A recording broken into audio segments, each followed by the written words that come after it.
vivemos um momento de grande debate, de grandes perguntas, mas hoje a gente também quer a argumentação de vocês. Hoje nós temos a participação do professor Bruno, que é o professor de História Antiga e Medieval do curso de História, e da egiptóloga Márcia Jamile, onde nós vamos discutir o texto dela, que é Gênero Invisível, como a arqueologia tem minimizado a participação histórica das mulheres egípcias durante a Antiguidade Faraônica. Uma coisa que a gente esqueceu de mencionar ontem, que vale a pena lembrar, é que a Márcia Jamile, assim como eu, enxerga as redes sociais como um meio para a divulgação científica muito bom. Muita gente tem uma certa resistência em lidar com as redes sociais, em lidar com a popularização da ciência, tornar a ciência acessível às pessoas, ao grande público, mas a gente enxerga de uma outra maneira. Então, por isso vocês viram muitas vezes no discurso dela e no meu discurso também, essa questão da acessibilidade da informação. E é nisso que a gente quer também trazer para vocês entrarem nessa vida acadêmica com a cabeça mais aberta. Então, eu queria convidar para você compor a mesa, Márcia Jamile, a egiptóloga.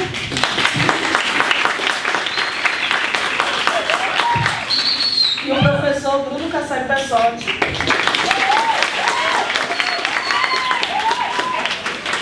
Foi mais alto para ele, viu? É nobre, A ponta do cabo.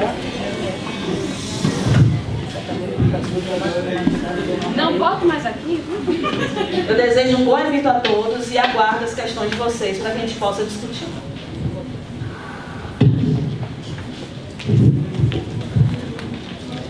Bom, gente, boa noite. Agradeço o convite feito para que eu compusesse essa mesa. Na verdade, eu vim aqui hoje mais para aprender com a Márcia, né? Para fazer umas discussões aqui em cima da produção dela. Então, realmente, vim mais para aprender do que para qualquer outra coisa. E já externei ontem a minha satisfação de ver um evento dessa seriedade, dessa magnitude sendo organizado aqui, pela professora Fernanda, com a participação da egiptóloga Márcia Jamile. Então, que sirva de exemplo, que se repita aqui para a gente essa possibilidade de ter eventos como esse que vem problematizar essas questões tão importantes quanto atuais. E me parece que não poderia haver momento mais adequado para a gente fazer uma reflexão sobre a questão de gênero no Egito, porque, na verdade, a sociedade egípcia, ela aparentemente não contou com a participação feminina para o seu desenvolvimento histórico.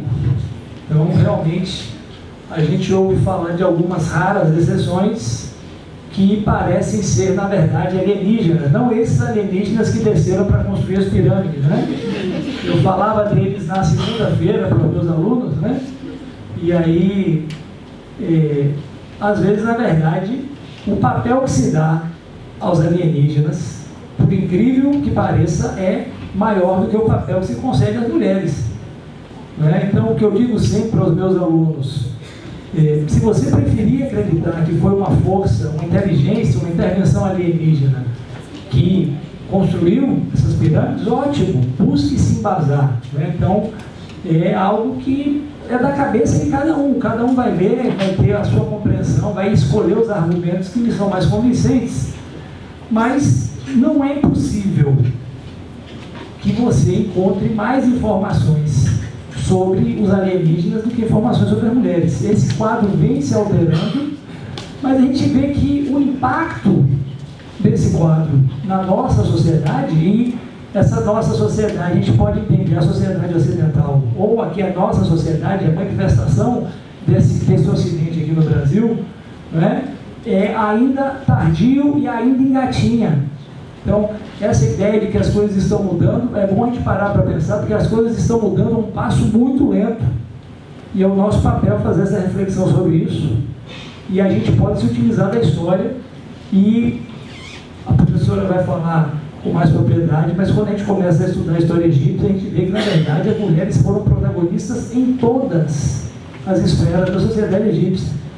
Então, eu faço um convite a vocês que já viram aquela pirâmide, que tem a manifestação da hierarquia egípcia, né, o faraó, peguem aquilo e joguem na próxima fogueira de São João, né, como o São João desse ano já passou, você joga na fogueira do ano que vem, porque realmente nada é mais distante da representatividade da sociedade egípcia do que aquele tipo de pirâmide, né? Eu ainda não trabalhei, tenho só 17 anos, vai fazer 18 agora em agosto, que eu sou professor de História, eu ainda não me deparei com uma sociedade para a qual aquele tipo de pirâmide sirva, né? Quem sabe a gente vai descobrir uma sociedade alienígena que possa ser explicada daquele jeito.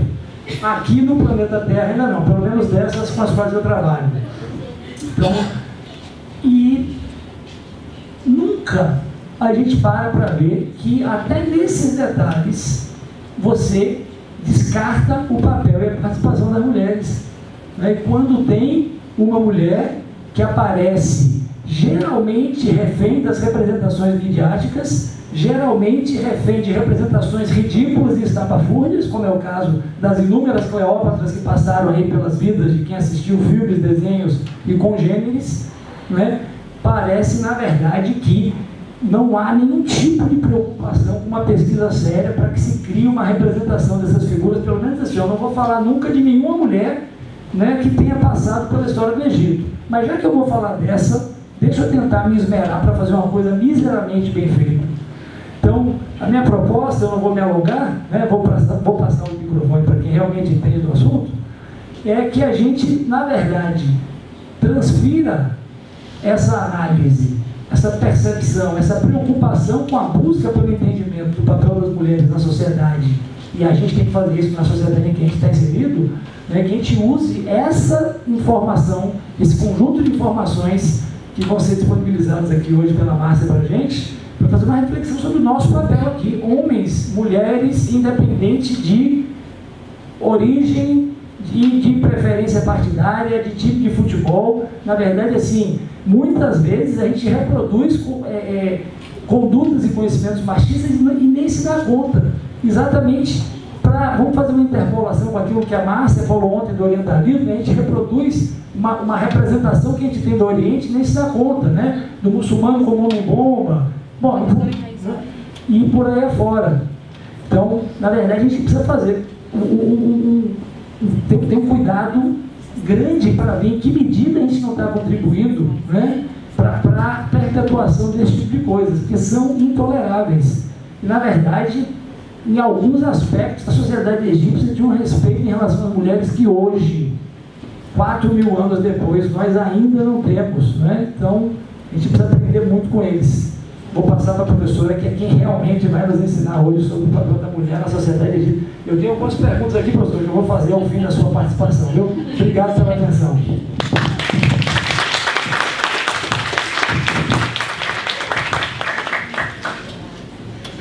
Gente, boa noite. Bom, obrigada, professor. Primeiramente, eu vou falar como foi que surgiu esse artigo aqui. Como bem falou a Fernanda, eu sou muito engajada na disponibilização de informações acadêmicas na internet. E acabou que um grupo de pesquisa da Colômbia entrou em contato comigo, pedindo para eu falar um pouquinho sobre o papel das mulheres, em especial as rainhas, na antiguidade egípcia. E a questão é que eu nunca tinha trabalhado com gênero antes. Minha pesquisa é mais voltada para a arqueologia de ambientes aquáticos. Então foi uma grande surpresa. Só que quando elas falaram sobre essa possibilidade de falar sobre as rainhas, eu fiquei meio assim, não estou muito afim, porque muita gente já falou de rainhas e eu não gosto muito de ir mais pelo muita gente, porque normalmente quando se fala em rainhas egípcias, sempre existe um estereótipo, porque sempre fala, relaciona elas com o seu esposo, fala quantos filhos teve, e eu acho isso muito chato. Mas mesmo assim eu resolvi pegar, né? Uma oportunidade. Quantas vezes você é convidado para compor um livro, né? Só que, parando um pouquinho para analisar, eu comecei a perceber que os discursos relacionados com as mulheres no faraônico sempre eram o mesmo. E normalmente falavam que elas eram de uma presença secundária. Só que, por conta da minha experiência, eu vi que não era bem assim não. Enquanto alguns textos acadêmicos falavam uma coisa das mulheres, quando a gente vai olhar na cultura material, é totalmente diferente, então não estava casando as coisas. Aí eu entrei em contato com o pessoal que me convidou e falei que eu estava mais interessada em mudar um pouquinho o meu tema. E eles falaram, não, tudo bem. Foi então quando eu comecei a perceber sobre essa invisibilidade dada pelos próprios arqueólogos para o gênero feminino, que estava muito calcado nessas ideias orientalistas, essas ideias eurocêntricas, porque a Europa é patriarcal. Esse é o fato ainda, infelizmente. Isso é uma coisa que vem desde o início da egiptologia até hoje, principalmente nessa questão da invisibilidade, porque a egiptologia é extremamente tradicionalista, ou seja, a gente ainda bebe muito de autores clássicos, e autores clássicos que eram preconceituosos, não somente com negros, mas e principalmente com mulheres. É tanto que somente há poucos anos atrás é que os estudos sobre Cleópatra começaram a ter mais, como posso dizer, foram mais aplicados, porque a Cleópatra antigamente era tida como um mito, porque não se tinha nada no Egito sobre ela. Afinal de contas, ela passou pela questão romana, né, de tentar apagar a identidade dela ou tentar transformá-la em uma destruidora de lares, que foi esse o discurso romano. E essa era a ideia que a gente tinha até poucos anos atrás, quando se começou a ver realmente indícios arqueológicos da Cleópatra. E o mais interessante disso é que a Cleópatra, muita gente aqui provavelmente, é bem provável mesmo, já ouviu falar sobre a beleza dela e raramente sobre os feitos políticos dela. E quando se começou a discussão de se a Cleópatra é branca ou negra, e provavelmente era branca porque ela era grega da Macedônia, mas quando se começou esse tipo de debate, começaram a questionar se ela era bonita ou feia. Aquele lance de que pessoa branca, o ideal europeu é bonito, aí se ela for negra, então ela já é feia. Isso é coisa do senso comum e a gente está tentando mudar isso, dizer não tem nada a ver a questão de beleza com etnia. E outra coisa muitíssimo interessante é quando a gente pega os textos egípcios. Não sei se vocês já têm conhecimento de que muitos textos egípcios que nós temos acesso hoje eram textos que eram estudados por escribas, eles eram repetidos, como se fosse uma caligrafia, né, para você começar a escrever bem hierógrafo. Vou errar essa palavra de novo. E muitos deles idealizavam as mulheres, dizendo que elas tinham que ser submissas, que elas tinham que trabalhar no lar, que tinham que cuidar dos seus filhos. No entanto, quando a gente sai desse tipo de texto mais elitista e vai para jurídicos ou então, sei lá, de cunho mais cotidiano, a gente vê as mulheres falando sobre o divórcio, vê as mulheres gerenciando a sua padaria, gerenciando seus trabalhadores, as mulheres fazendo repartição de bens. Aí, como assim? Por que a gente vê em uma instância mais cotidiana uma coisa e quando parte para uma coisa mais fechada se vê as mulheres de outra forma? E uma coisa muito interessante que o professor citou sobre a construção de pirâmides, dos alienígenas e tal, é que foram encontrados em ossos de mulheres degeneração óssea de trabalho pesado. Ou seja, muitas trabalhavam também na construção. E é esse que vocês encontram em livros, em documentários e em filmes. Só vê homem fazendo isso, só vê homem no meio militar. Não sabemos se as mulheres iam guerrear.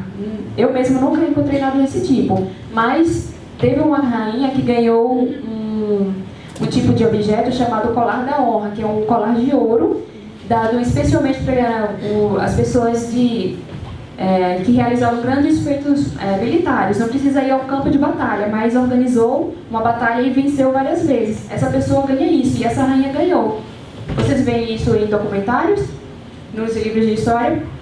Não. Isso a culpa não é do público comum. Essa culpa é nossa, que a gente não se posiciona para falar mais sobre essas questões. E principalmente quando a gente compra esse discurso de que a mulher tem que ser reservada, a mulher ela deve ser submissa, etc. Faz essa divisão do que seria homem e o que seria mulher. E que não tem nada de natural, isso não é biológico, isso é totalmente cultural. E a gente está pegando justamente esse conceito e jogando para a antiguidade, que é diferente.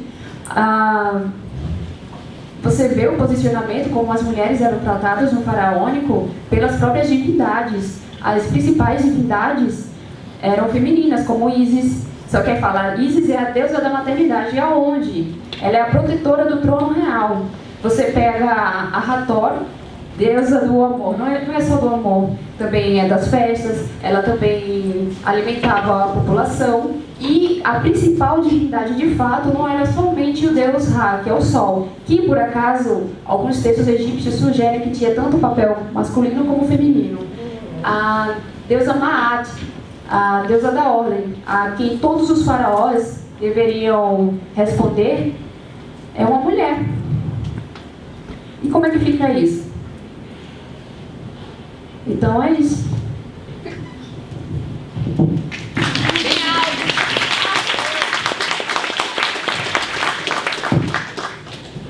Bom, gente, então vamos trazer algumas coisas aqui para o debate, né? Vocês, eu não sei, o público em geral, eu sei que os meus alunos deveriam ter trazido o texto lido, né?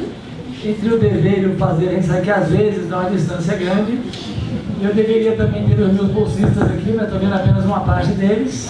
Amanhã conversaremos pessoalmente, né? Gente, eu separei algumas passagens aqui, né, para a gente fazer algumas reflexões. E, na verdade, muitas vezes a gente vê, né, nesses livros didáticos em que se discute, né, o Egito, se discute, na verdade, né, civilizações antigas, às vezes você tem uma chamadinha assim, né, chega essas coisas assim, você sabia?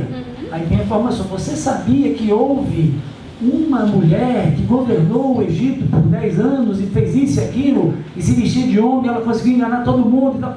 Aí cria na gente essa ideia de que realmente houve uma, ó, aí você até lembra, não, teve aquela que foi general, que foi... Então, na verdade, o que parece ser, não é? O que parece ser uma democratização da análise que mostra o papel da mulher na sociedade egípcia, na verdade fortalece, robustece essa concepção patriarcal, machista, que aqui e ali pontua o papel de uma mulher excepcional que, por alguma razão, geralmente mal explicada por esses, você sabia, conseguiu assumir um papel de destaque, né? Então, só para a gente ter uma ideia, né, os historiadores que nos últimos 20 anos têm trazido novamente ao debate, não é?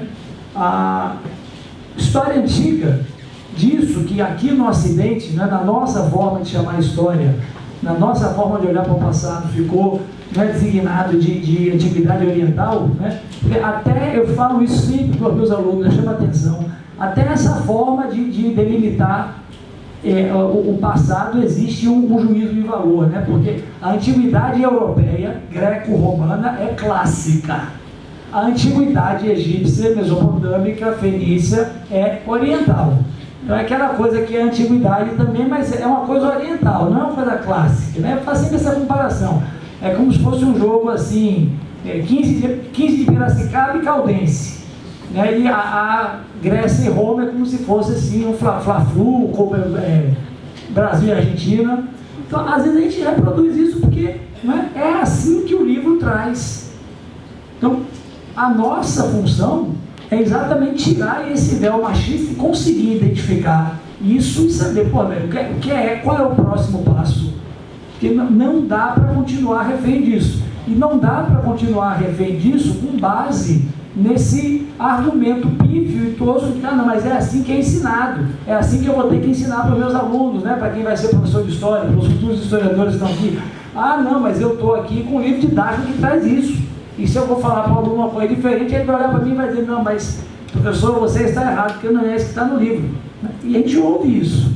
Então, vai se propor a mudar a cabeça de alguém que pensa assim, que na verdade é ainda passível de mudar, como os nossos alunos são, realmente não pode assumir esse ônus de tentar fazer parte da construção de conhecimento na cabeça de ninguém. Agora, na verdade, a reflexão que a gente lança é que, às vezes, a gente mesmo internaliza inconscientemente alguns comportamentos machistas, racistas, né, e acaba reproduzindo isso pelo meio social que a gente dá.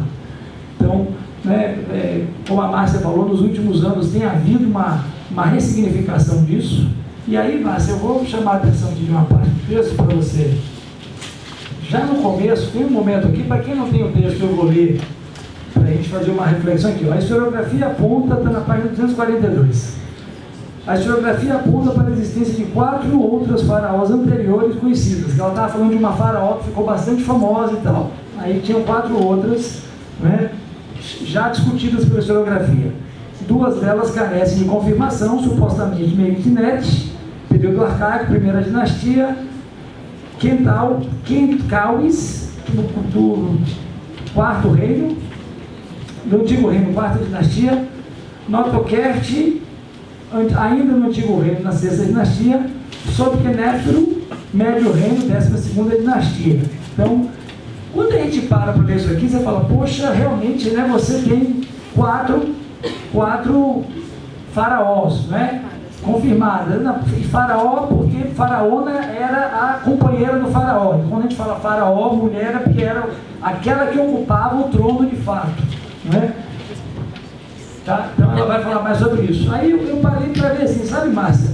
Aqui nós temos, na verdade, exemplos de governantes no momento em que o Egito passava pelo ápice do seu processo de centralização, no momento em que a autoridade do faraó atingiu uma magnitude que não foi equiparada em nenhum outro tipo de civilização, em qualquer tipo de governo que nós temos. Tem havido uma renovação da historiografia marxista, né, que voltou a considerar como base das relações das sociedades esse elemento que é a luta entre grupos que ocupavam posições diferentes na hierarquia da sociedade, né? E aí alguns historiadores marxistas, sobretudo nesses últimos 25 anos, né, sobretudo a partir da crise do socialismo na antiga Europa Oriental, né, com o fim da União Soviética, né, com esse desenvolvimentismo, desse ultracapitalismo que vem se desenvolvendo, sobretudo a partir do final dos anos 80, né, esses intelectuais de esquerda, de várias orientações, né, sociólogos, historiadores, cientistas políticos, começaram a revisar os clássicos e com a história antiga não foi diferente e com, né, a historiografia marxista trazendo essa perspectiva que a Márcia colocou para a gente.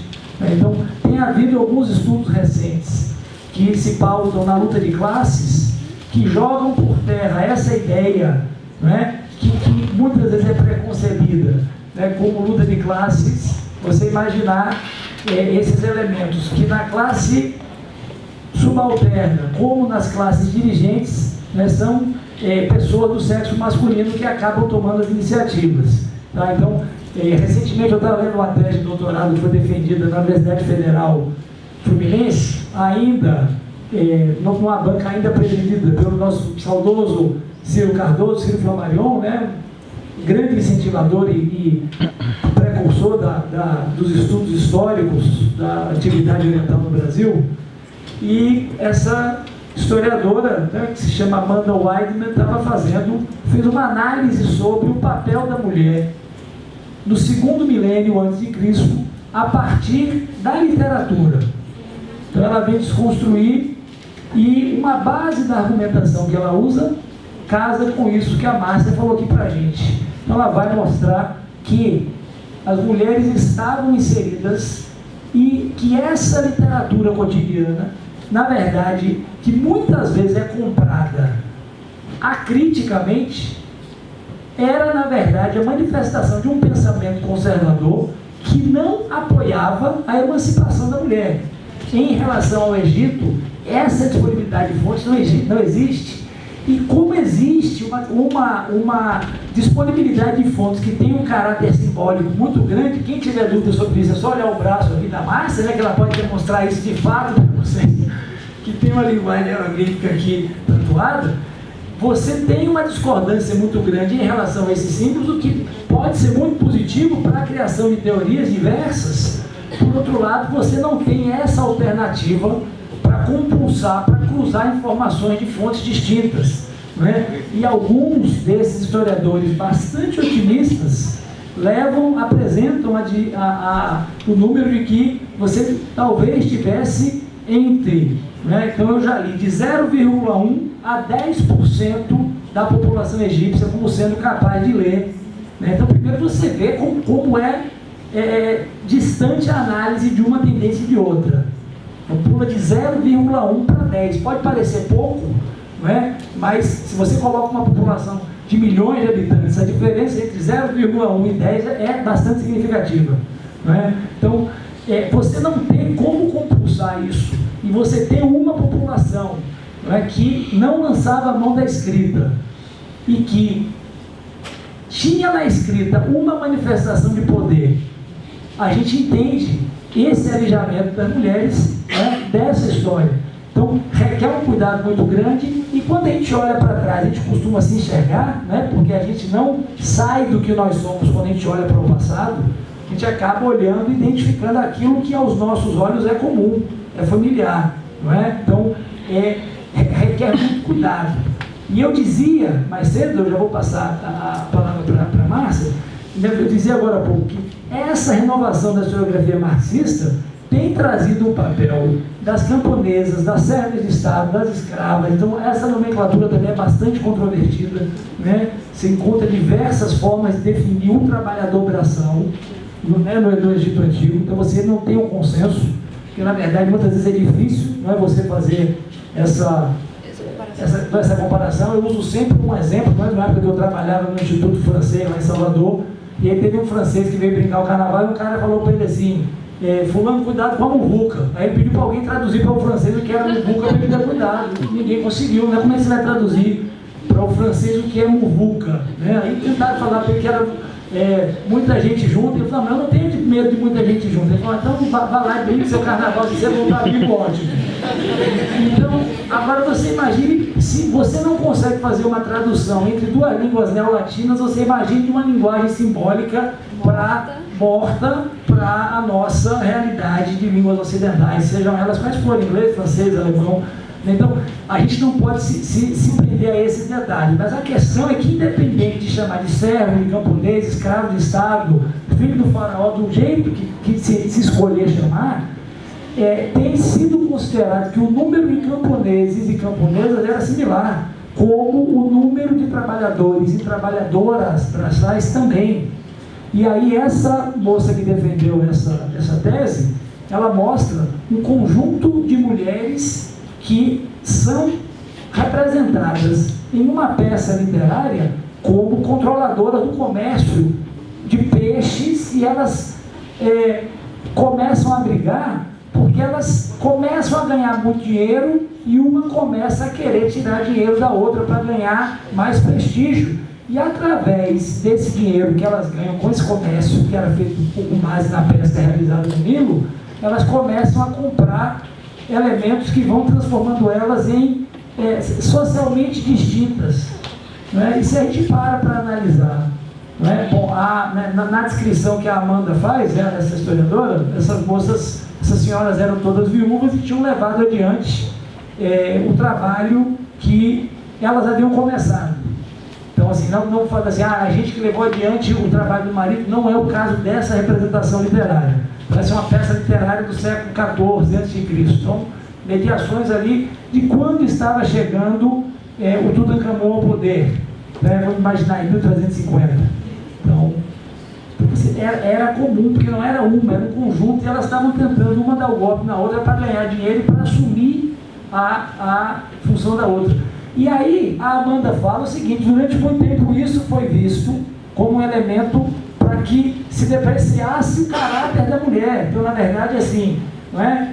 A mulher é ardilosa, né? Como os gregos vão falar 1000 anos depois disso, né? A mulher é ardilosa, ela se utiliza sobretudo das suas habilidades sexuais para conseguir o que ela quer. E essa ideia subjacente à mitologia grega, que é rasteira e estapafúrdia, acabou fazendo parte das análises que se faz da mulher em todos os passados. E aí ela vem dizer, essa egiptóloga, né?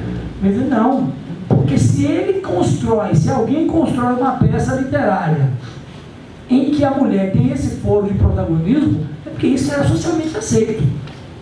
Pudesse até ser a intenção dele, isso a gente não tem como saber, vai depender da escolha que a gente fizer, né, para uma análise ou para outra, mas para ser passível de aparecer numa peça literária, porque era socialmente aceito. Então, a gente acaba tendo que, às vezes, tirar leite de pedra, no caso lá do Egito, de tirar leite da areia, porque você não tem muitas oportunidades como essa, de ter peças literárias antes do segundo milênio. Mas aí a gente vem compulsa com isso aqui. Mas peraí, então, se a gente tem essa informação lá da 18ª dinastia, que era mais prestigiosa, foi uma das mais prestigiosas, e você tem exemplo de faraós, mulheres no Reino Antigo, então aí você tem os historiadores marxistas falando, minha gente, mulher no Egito carregava pedra sim, mulher no Egito era camponesa sim. E aí tem um trabalho que o título de uma moça que está fazendo mestrado é assim, senhora ou dona da casa? Que interessante. E aí ela vem dizer que durante muito tempo esse negócio, essa tradução da mulher como a senhora da casa foi entendida e interpretada como aquela que se ocupa dos afazeres domésticos. E aí teve uma documentação que começou a ser desbravada aí no início dos anos 80, que mostra homens afeitos aos trabalhos domésticos, né? Então, por favor. Complementando a fala do professor, o interessante disso é que os pesquisadores estão tão acostumados a relacionar isso a coisas de homem, isso a coisas de mulher, que chega a ser engraçado que quando a gente pega artefatos egípcios, fala-se de que mulher cuida da casa, mas você está vendo o homem cozinhando, está vendo o homem lavando roupa, está vendo a mulher vendendo coisa, a mulher ajudando a fazer joias com os caras lá. Aí você fica, gente, isso está tão na cara, sabe? Porque é arqueológico, tá lá. Aí são coisas que o pessoal parece que não enxerga, não pega. E eu aproveitei também para separar algumas coisinhas aqui, que enquanto você foi falando, eu fui rememorando. Sobre a mulher na cultura material, ou a ausência dela. Eu li um texto, é um livro que estava à venda há alguns anos atrás, do Strouhal, e que por acaso eu sempre indico, porque é um dos poucos que está em português, mas sempre digo que ele tem uma visão extremamente machista, que ele fala sobre a arquitetura egípcia e fala, essa parte aqui é para receber as visitas, essa parte aqui é de trabalho, essa parte mais reservada é para as mulheres e os escravos, né? Aí você fica, mas não tem nada que indique isso. Por que ele disse que o mais reservado são para as mulheres? Está lá escrito esse lugar é só para mulher? Não tem, mas ele deduziu esse tipo de coisa. E essa questão de contraceptivo, sobre aborto, isso já acontecia no Egito. Tem aquela questão mitológica de que é importante você ter filhos, mas você não é obrigado. Então, tinha métodos para, como era chamado, desvio de gravidez, porque você não era obrigado, você não tinha que ser virgem para casar. Você podia aproveitar a vida quando bem quisesse. O importante é que o filho não fosse do outro e herdar tudo, né? E uma coisa muito interessante sobre as mulheres trabalhadoras é que tem uma vila chamada Tel El Medina, que é onde viviam os trabalhadores que criaram as tumbas no Vale dos Reis. E foram encontrados ostráculos, que são artefatos de pedra com desenhos ou então alguns rabiscos escritos, falando sobre as mulheres no período menstrual. Elas recebiam folga. Então, o supervisor ou a supervisora anotava quem saía para ficar em reclusão enquanto estava menstruando para depois voltar. Só que aí não fica claro se elas...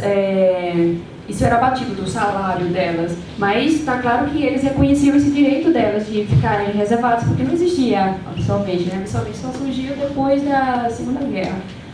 E é isso, você vai conhecendo mais esse outro lado da civilização egípcia que normalmente a gente não aprende na escola. Aí é uma coisa sempre para a gente parar para pensar, que estão muito ligadas às informações que a gente tem sobre o Egito. Então eu vou pegar uma parte do texto aqui, vou pegar alguns tópicos que a Márcia elencou aqui. O divórcio praticado por ambos os sexos, né? Então você imagina uma sociedade em que a mulher pode dar um chute na bunda do marido se ele não, né? Vocês sabem. Né? Então, velho, isso é muito indicativo de uma liberdade para a mulher que vai de encontro a esses tabus sexuais, não é? Que queimar o sutiã na década de 60 não conseguiu resolver. Não é como elas foram queimar em Paris, ficou, né? A fogueira passou e o significado passou. Agora, são coisas que a gente precisa parar para pensar. Então, você pensa nas tumbas, né? Então, aqui um dos tópicos que a Márcia colocou, que as mulheres tinham também acesso a essas tumbas, então elas poderiam ter direito, desde que elas pudessem arcar com isso. Então, né, são representatividades que mesmo o vulgo, mesmo essas imagens, né, essas divulgações ridículas que existem sobre o Egito, que fazem uso desse tipo de argumento, né, da importância das tumbas, das mastabas, nós temos contatos. Não é para dizer, não, mas você está trazendo informação aqui que não é esse tipo de informação que é divulgada. Não, mas é sim. É porque a construção de pirâmide que contou com participação de mulher é divulgada em qualquer programa desse aí que passa no History Channel, que você assiste. History mais não. Né? Mas, hoje é History. Então, esses programas aqui você assiste e acha horripilante, você não sabe se você prefere chorar ou morrer, e não tem referência nenhuma. Então não é que assim, eles não vão falar, então são coisas que a gente precisa parar para ver, porque isso não é indicativo do papel que se desempenhava, que a mulher desempenhava na sociedade egípcia. Deixa eu só fazer uma pergunta. Sobre a parte que o professor citou, sobre o divórcio, tem uma coisa interessante que, naquela época, na hora da repartição dos bens, cada um levava o que trouxe. Não é que a mulher ia ficar indefesa e tinha que receber uma pensão do marido. Cada um entrava com alguma coisa e na hora de sair tinha que levar. Agora eu só não sei como é que ficavam os filhos, a gente não tem informação disso. Eu tenho uma informação que é de um livro que é bastante questionável e que eu passo para os meus alunos lerem, né? Vão ler agora quando a gente tiver o nosso módulo de Egito, que é um livro chamado Egito no Tempo de Ramsés. Não sei se você conhece. Eu conheço do Pierre Monteiro, de uma coleção que vai falar sobre como era a vida cotidiana nas diferentes fases da história. Já li há Né? muito tempo. Não precisa reler, não, viu, professor? Não está perdendo grandes coisas, não. Né?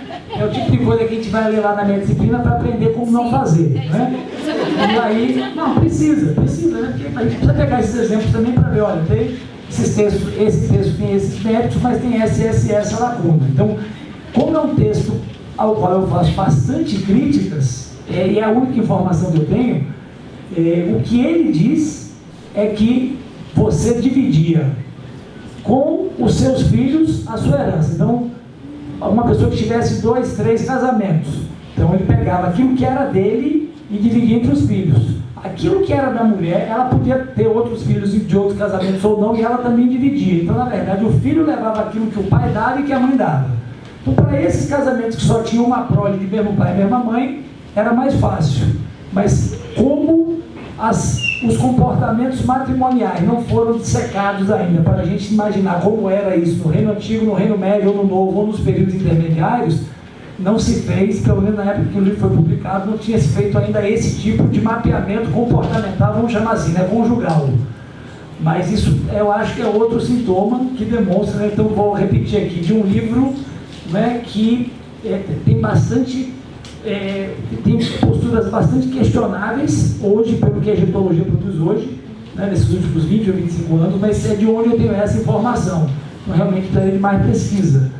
Mas que é um sintoma também dessa independência, né? O que a mulher tinha não só era dela, como ela legaria às futuras gerações dela o que ela entendesse. Então ela não seria refém de ter aquilo que pertencia a ela, dada a um filho por conta da interferência do marido. Bom, gente, agora a gente vai abrir para questões. À medida que vocês forem se inscrevendo, eu e o Onivaldo, a gente vai entregando o microfone. Antes de abrir para as perguntas, eu tenho uma consideração. que é sobre a relação do objeto da arqueologia e o objeto da história. Para quem não sabe, o objeto por excelência da arqueologia é a cultura material, é a materialidade. Não é o único. Assim como o objeto por excelência da história é o documento, é a informação escrita. Não é o único. Existem uma série de outros trabalhos de historiadores com outros objetos. Alguém aqui sabe o que é cultura material? Ninguém aqui quer levantar a mão para dizer que sabe o que é cultura material? Eu estou vendo meus alunos aqui que não estão levantando a mão. Modo de produção de vida material. A cultura material é tudo que sofreu, foi produzido, foi alterado pelo ser humano. Se eu tenho uma paisagem, se eu tenho uma praia, ela tem um pé de coqueiro, isso é cultura material? Coqueiro não é brasileiro, viu, gente? Já começando por aí. Então, sim, quando vocês olham uma praia, ela tem uma série de coqueiros plantados, isso é cultura material. É uma paisagem que foi modificada pelo ser humano. Então, quando a Márcia fala da relação entre o documento escrito e a cultura material, a gente tem esses dois discursos, essas duas análises. O que está registrado e que tem uma carga ideológica muito grande. A gente tem que lembrar que qualquer documento, qualquer coisinha que vocês escrevam, tem uma carga ideológica muito grande. Inclusive um bilhete para a mamãe, esse exemplo eu já dei várias vezes. Mamãe, eu te amo. Você está deixando ali uma carga ideológica gigantesca. É diferente da cultura material. Da cultura material a gente tem um registro involuntário, um registro das grandes massas, um registro dos analfabetos, do que estão à margem da sociedade. Então a Márcia vai falar isso o tempo inteiro, a Márcia e o Bruno, de casar o documento escrito com a cultura material.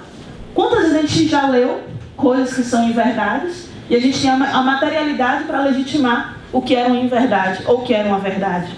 Um exemplo muito bom disso foi um trabalho feito nos Estados Unidos, se eu não me engano, que foi sobre a arqueologia do lixo, onde eles perguntaram sobre hábitos de consumo das pessoas.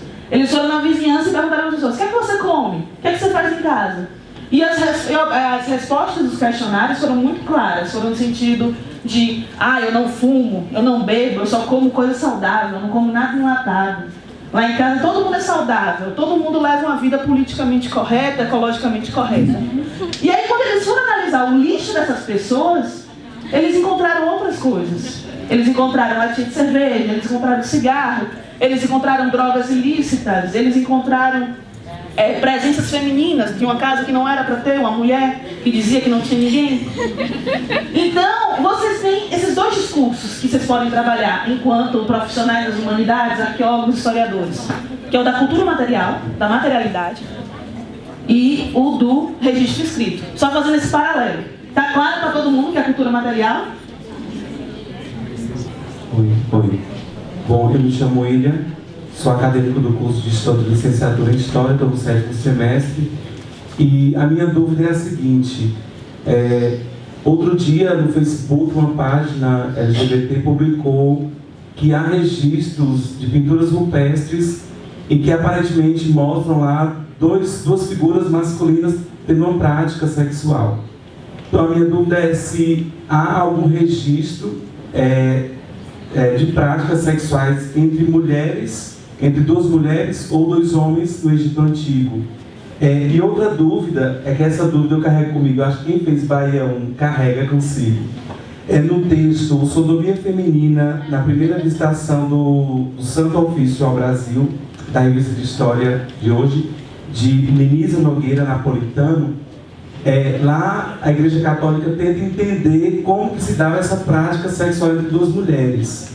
E no meio dessa pesquisa lá que a mulher fez, diz que há registros de que no Egito tinha mulheres com o clítoris do tamanho de um dedo e que através disso poderia ter a sodomia perfeita, né, a prática consumada. Aí essa é uma dúvida que eu não sei se os colegas têm também, e o professor vai usar novamente esse texto. Eu fiquei assim: gente, será que isso é verdade?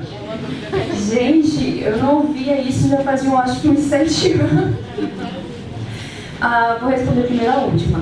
Eu já vi esse trabalho rodando por aí, só que os egiptólogos ficam assustados, tipo, de onde foi que tiraram isso? Sinceramente, quando se mumifica alguém, tudo seca. O pênis fica desse tamanho, a boca seca, os seios secam e tal, então a gente não sabe de onde é que isso foi tirado. Então isso parece mais coisa tirada da egiptomania e do orientalismo, de hipersexualizar a mulher. E isso, a primeira é uma pergunta muito interessante. Algumas representações iconográficas não retratam, não dizem se é um homem ou uma mulher. Eles não tinham tanta preocupação com isso, dependendo do contexto. Se for funerário, eles tentam fazer o mais próximo possível da realidade da pessoa. Mas de mulheres, os pesquisadores já falaram, eu mesmo nunca vi, mas é como eu disse, às vezes não dá para saber qual é o gênero da pessoa. Mas existe uma representação extremamente famosa, e essa é uma história muito boa, gente, de um casal de amigos. Isso é uma tumba que foi descoberta, eu não sei se foi século XVII, XVIII, XIX, de uns caras que eram muito brothers, sabe? E que falaram, eles eram muito amigos, então resolveram ser sepultados juntos. Só que esses amigos estavam, tem uma prática no Egito antigo que, tipo, eles se beijavam, as pessoas se beijavam.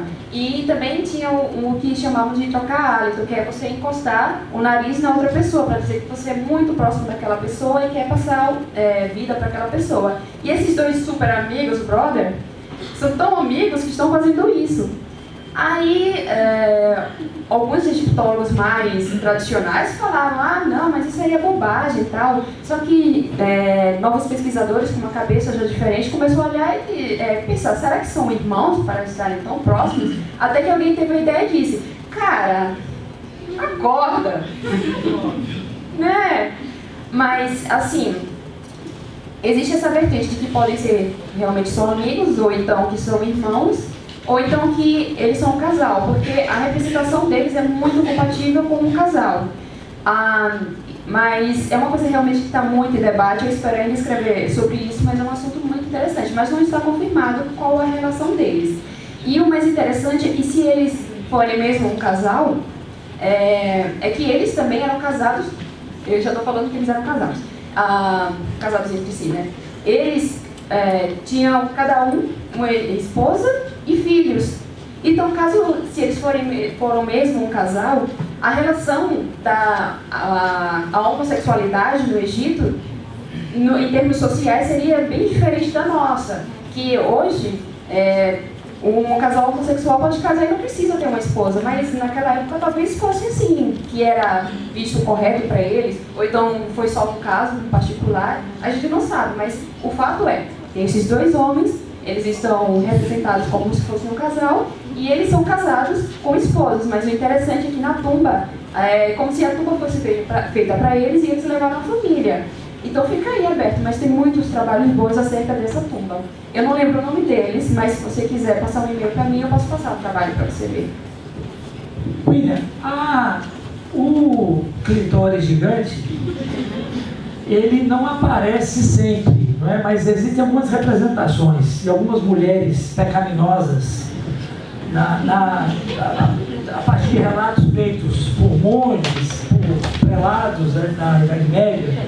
Prelados. Olha aí, a minha amiga. E aí alguns descrevem características assim hiperbólicas, como por exemplo, né, uma mulher que tinha os pelos pubianos que se arrastavam pelo chão, ou então uma mulher que tinha os pelos das axilas que se arrastavam pelo chão. Então assim, não me espantaria, eu nunca li sobre a genitália desse tamanho, mas como a partir do momento em que a África romana, o norte da África foi conquistado pelo Islã, não voltou mais ao controle dos católicos, dos cristãos, passou a ser muçulmana e não retroagiu.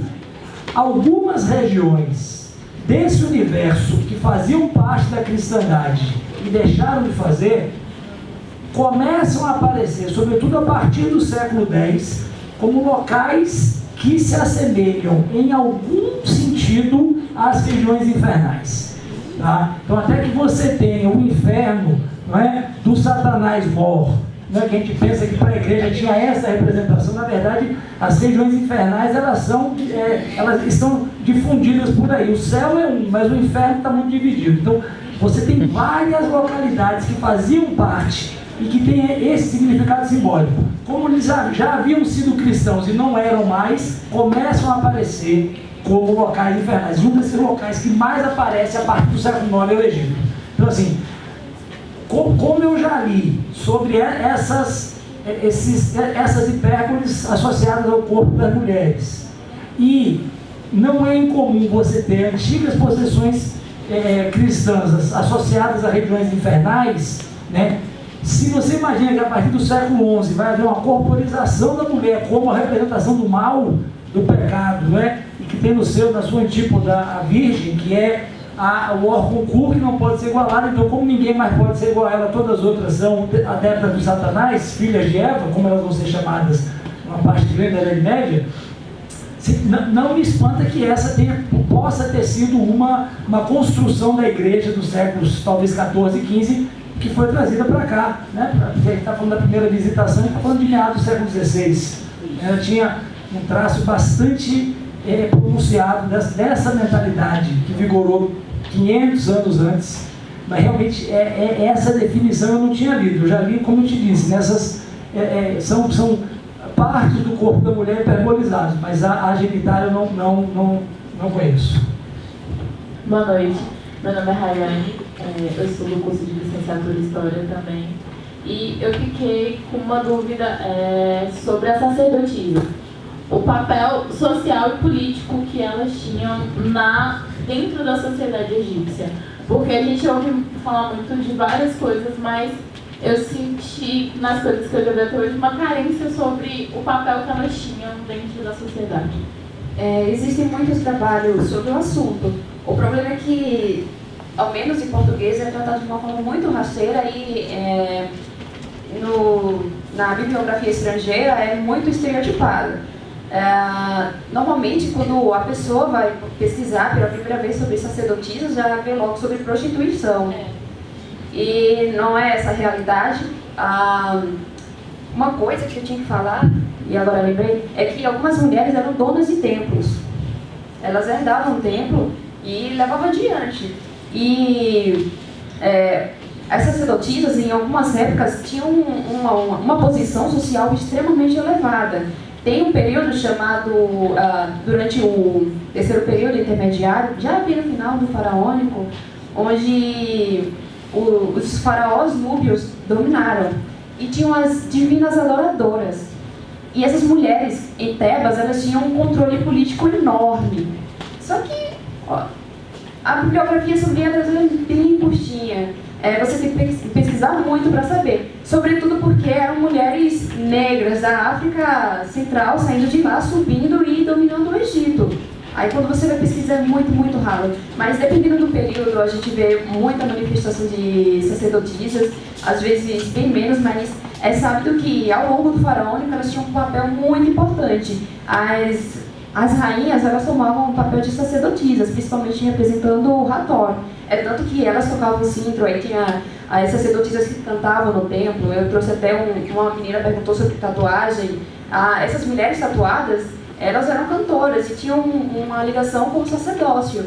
E elas eram inumadas, elas eram sepultadas com toda a reverência possível. Você olha os ataúdes delas, as múmias, elas eram bem cuidadas, mas são tratadas de uma forma tão secundária na sociedade egípcia que é uma pena. Boa noite, meu nome é Alice, sou do curso de licenciatura em História também. No começo da tua fala, Bruno, o senhor falou a respeito de colocar a pirâmide social do Egito na fogueira de São João. Eu queria saber como professora, quando estiver vendo minhas aulas, como eu devo me posicionar dos meus alunos. Ensinar o que é real e fazê-los esquecer como que é? Essa realmente é uma dificuldade, não é? É muito mais importante, não é? É muito mais fácil a gente dizer, isso é importante que isso seja feito, do que colocar em prática. Isso que eu falei aqui para você, o aluno vai olhar para você e vai falar, não, professor, você está mentindo? Vai. É o que ele vai fazer. Né? Então, eu relato sempre esse episódio que aconteceu comigo. Eu comecei a trabalhar, né? Assim que eu entrei no curso, fui dar aula e eu fui trabalhar, fazer um serviço social no subúrbio ferroviário, em Salvador, e me deparei com uma plateia de 100% de alunos sendo afrodescendentes, né? E eu vi que era bastante comum, assim, né? No primeiro dia de aula, vi 2 ou 3 piadas, no segundo, aí no terceiro dia eu falei, pô, mas não tá certo, né? Pô, o pessoal realmente tem que ter essa ideia de que você não faz sentido piada racista, e faz menos sentido ainda se você é de uma etnia que você está ridicularizando, você está comprando um discurso que não pode ser de ninguém, muito menos seu. E aí eu fui falar para eles, falei, vocês ficam fazendo essas piadas aqui, alguém tem dúvida aqui? Vocês têm dúvida de que todos vocês são negros? E eu fui mandado embora. No terceiro dia de trabalho, porque houve um motim lá, entendeu? Então, não cheguei a ser jurado de morte, aí um cara lá tentou me dar um golpe lá de alguma arte marcial que não deu para identificar qual era, porque ele ficou tão transtornado de imaginar que ele pudesse ser negro, que ele tentou me agredir da forma que ele pôde. Então, assim, né, para dar um exemplo para você, que às vezes você vai falar uma coisa que você já desconstrói, que hora que você olha no livro, você vai discutir com o aluno, está aquilo. Então, geralmente, você ir de encontro a isso, jogar no lixo, é a pior forma possível. Então você tem que imaginar o seguinte: isso aqui é lixo e eu não posso jogar fora, não posso tratar como lixo. O que eu vou fazer? Porque eu também não vou comer, porque eu não como lixo. Você tem que achar esse meio termo. Então aí você pega aquela pirâmide que às vezes aparece no livro, ou você desenha no quadro, e você faz o seu aluno entender que aquilo ali é uma visão microcósmica de um universo que na página do livro não é capaz de se fazer uma reprodução didática. Então, quando você tem ali aquela categoria, né, que geralmente aparece assim, escravo, camponês, aí geralmente eles gostam assim, né, rei, aristocracia ou nobreza. Então, assim, na verdade, a esmagadora maioria dessas sociedades da antiguidade era absolutamente heterogênea. Então você tem uma elite que não passa de 10, de 15 ou de 20%. E isso faz a gente imaginar que ou você era desses 10, 15 ou 20%, ou você era... Não. Você tinha inúmeras categorias intermediárias. Dentro dessas elites, você tem inúmeras hierarquizações. E dentro das categorias subalternas, você tem inúmeras hierarquizações, às vezes pautadas pelo local de nascimento, pela etnia, às vezes pelo que você amealhava de riqueza material. Então, isso precisa ser dito. Aí você fala para o aluno, velho, não era bem assim. Ah, professor, por que está aqui? Não, está aqui porque não é, precisa fazer uma representação que caiba aqui na página do nosso livro. Aí, você, se amparando com essas informações, você faz um apanhado um pouco mais complexo do que esse da pirâmide, e coloca lá várias outras categorias, subdivide essa pirâmide em várias e fala, olha, isso aqui ainda não é, mas só para a gente imaginar o seguinte, nós vamos tentar imaginar o que seria colocar hoje a nossa sociedade, que tem uma hierarquização, que tem juízos e que tem valores que obedecem a uma lógica distinta, né? É muito mais fácil identificar hoje, né? Porque o que determina hoje a posição social é renda. Então, lá não era assim. Se a gente não se despir disso, né? E essa é uma das dificuldades que se apresenta, né, para a gente. Então, o caminho, na verdade, é a gente buscar informação para saber o que dizer e o que não dizer. Mas realmente, essa jogar no lixo tem que ser uma coisa sua.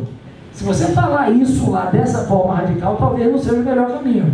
Para uma turma um pouco mais madura, se você estiver falando talvez de um segundo, de um terceiro ano, né, de um pessoal mais engajado, né, então a depender do local que você fale, mas às vezes a acolhida não é boa. É melhor você dizer, olha, gente, não era bem assim e tal, e aí, né, saiba que algumas pessoas vão olhar para você e dizer, mas está aqui no livro. Como é que vai aparecer na prova? Eu quero saber o que é que vai aparecer na prova. Então, aí, o que vai ser importante para ele é como vai aparecer na prova. E como muitas vezes nas provas que importam, esses elaboradores colocam esse tipo de verdade, a gente se depara com essas dificuldades, né? Entre reproduzir algo que é infame ou preparar o aluno para uma prova que realmente é importante. Então, eu acho que a gente tem que tentar fazer os dois. O interessante disso é que como aqui no site tenho também um canal no YouTube, justamente a pessoa aprendeu uma coisa na escola e quando chega no canal ou no site eu estou falando outra totalmente diferente. Aí fala, mas como é possível na escola ter sido diferente? Então é uma coisa que deve se sentar mesmo e discutir para ver como fazer. E só um comentáriozinho sobre a pirâmide. Engraçado nessa pirâmide é que, para ela ser mais correta, né, deveria ter incluído animais, porque os animais faziam parte da sociedade. Então é muito interessante isso. Olá, boa noite. Sou o Cristiano, acadêmico do curso de História. Aqui. É o seguinte, é sobre a rainha Hatshepsut, que, não sei se a pronúncia está correta, Corretíssimo. a filha de Tutmés. Eu queria saber o seguinte, ela como, segundo Bob Bryan, no livro O Assassinato de Tutankhamon, ele fala que ela se travestia de faraó, usava barbas postiças, saiotes, etc. E que, inclusive, ela trocou o título ela quis que trocasse o título de rainha por rei. É o seguinte, eu queria saber quais foram as dificuldades, do ponto de vista arqueológico, de decifrações, quanto aos trabalhos dos escribas e das pinturas, das artes, que fizeram dessa rainha em forma masculina, com formato de rei. Quais foram as dificuldades desses arqueólogos quando viram esses artefatos, de descobrir isso, de decifrarem que ela não era um faraó e sim uma rainha? E assim, quais foram o legado mais forte que ela deixou para a prosperidade da liderança feminina no Egito Antigo? E sabendo que, segundo Bob Bryan, ela foi uma era de boa administração e que trouxe um grande progresso para a região. Inclusive o filho dela, o Tutmés III, ficou sendo famoso, conhecido como Napoleão do Egito. Então isso deu um caráter muito forte assim, para esse reinado dela. Eu queria que vocês falassem um pouquinho mais dela e nesse sentido. Certo. Primeiramente, sobre o transvestir. Isso foi só uma época, principalmente a época final dela, justamente para comprar o discurso dela como Horus. Mas no início do reinado dela, mesmo como faraó, ela se mostrava como mulher. Inclusive, mantinha o título feminino dela, os títulos femininos. A questão é que, e foi interessante você tirar de rainha para virar faraó, é que quando você tem um faraó que antes era príncipe, ele era príncipe, depois virou faraó. Quando se fala sobre Hatshepsut, você normalmente encontra nos artigos a rainha faraó. Não faz sentido. Ela antes foi princesa, foi rainha e depois virou faraó. Foi isso que aconteceu. Então, quando você vê alguém falando rainha faraó, não é bem assim, não. É você continuar impregnando o discurso machista, porque você precisa falar que ela era uma rainha, quer dizer, que ela continuou rainha. Sobre como os trabalhos de arqueologia chegaram a isso, no início não se sabia muito sobre ela, porque o Tutmés III, ele foi obrigado a pagar os registros dela, porque ele não era filho dela, ela era filha do casal real, ou seja, ela era a herdeira do trono, só que ela tinha um meio-irmão que virou faraó. Ela teve uma filha com ele, e quando esse rapaz morreu, ela virou corregente do Tutmés III. Só que ela não achou isso justo, porque ela era a herdeira de direito. Então, ela começou a fazer os esquemas políticos dela e virou faraó. Só foi possível ela virar faraó porque ela recebeu apoio de quem seguia ela. Foi questão de poder mesmo, porque se ela fosse uma governante fraca, não iam colocá-la. Mas como ela se mostrou uma governante forte, ela foi posta lá e as coisas que ela ia fazendo foram sendo aceitas. Foi essa a questão. Quando os arqueólogos começaram a descobrir isso, ela foi vista primeiro como uma aberração, depois como uma coisa exótica.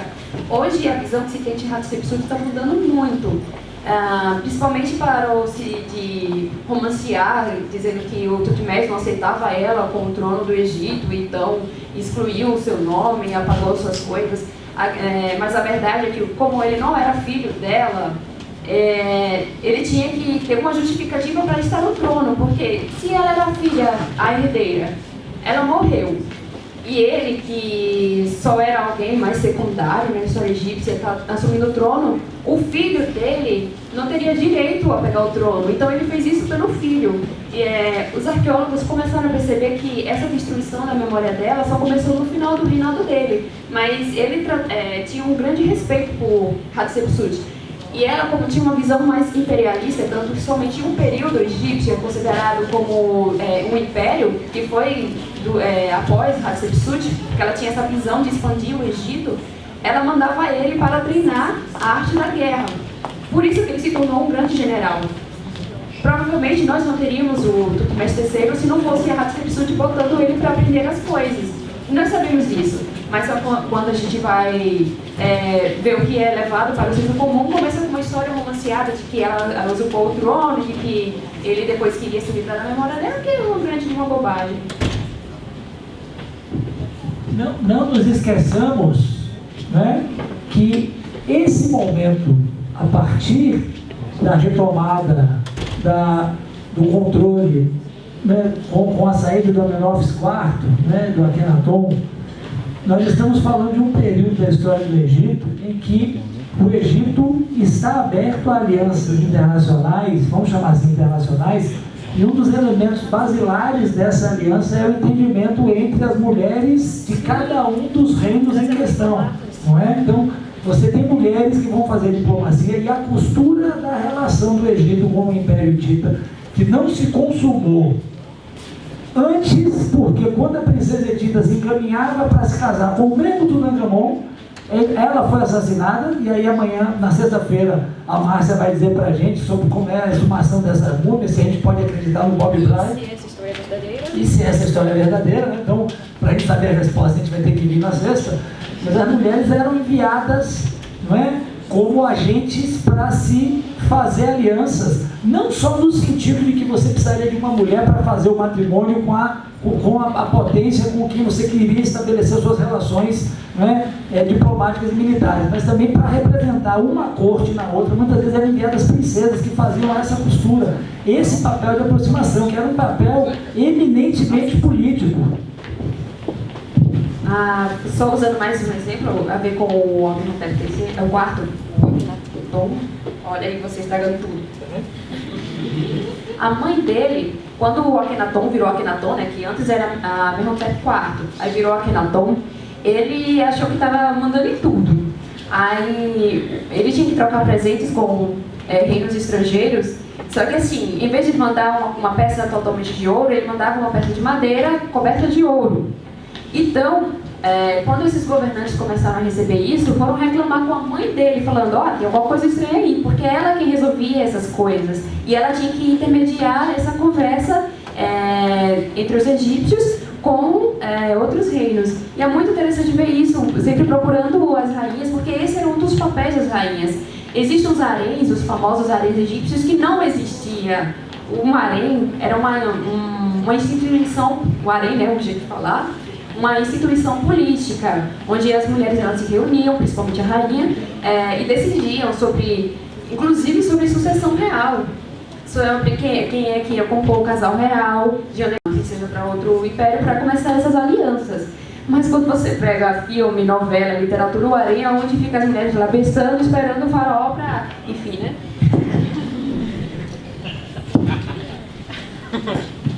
Boa noite. Deixa eu só fazer uma intervenção aqui, gente. Depois dessa eu vou fazer uma pergunta, eu vou me valer da presença ali, que eu estou divisando daqui, do professor Morato, para a gente fazer uma proposta interdisciplinar. Eu não estou constrangendo ele, eu disse a ele quando ele estava chegando, professor, eu vou usar os conhecimentos do senhor, já que a gente está falando aqui de arqueologia, de história. O professor Morato é professor nosso aqui do curso de geologia, e ele ontem respondeu com muita propriedade uma das questões feitas aqui, né, pelo olhar da geologia. Eu falei, professor, por que o senhor não se manifestou ontem? Então, mesmo que tardiamente, a gente reproduz a pergunta aqui, se o professor aceitar, depois ele entra no debate conosco aqui. Pode ser, professor? Cadê? A pergunta é Não, é sobre erosão, Então, é que eu ia fazer agora, mas o nosso amigo ali vai perguntar, então depois dele eu vou passar, então, vou fazer a pergunta, trazer a pergunta de ontem para a contribuição do Morato ali. Obrigado.